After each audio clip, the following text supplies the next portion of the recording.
अन्न शिजवण्याच्या पद्धतींपैकी एक पद्धत आज आपण बघणार आहोत, तर ती म्हणजे सोलर कुकर.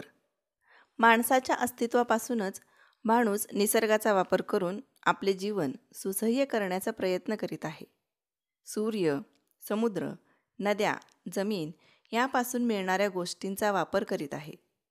यामध्ये सर्व शक्तिमान असलेला सूर्य आणि सूर्यापासून मिळणारी ती सूर्याची ऊर्जा ही सर्व ऊर्जांची जननी मानली जाते. आज आपण याच सौर ऊर्जेचा उपयोग करून अन्नपदार्थ सात्विक व पौष्टिक पद्धतीने कसे शिजवता येतात व या कामी सोलर कुकरचा वापर कसा केला जातो याची माहिती घेणार आहोत.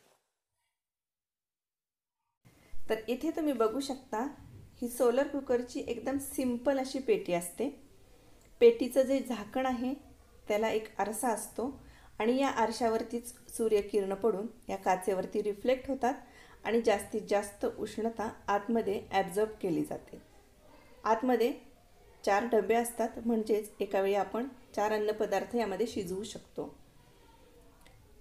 डबा ॲल्युमिनियमचा आहे आणि वरचं झाकण काळ्या रंगाचं आहे. डबा जरी ॲल्युमिनियमचा असला तरी यामध्ये आतमध्ये स्टीलचा डबा ठेवून आपण अन्नपदार्थ शिजवून घेऊ शकतो. इथे तुम्ही बघू शकता, आतला जो पूर्ण भाग आहे तो देखील पूर्णपणे काळ्या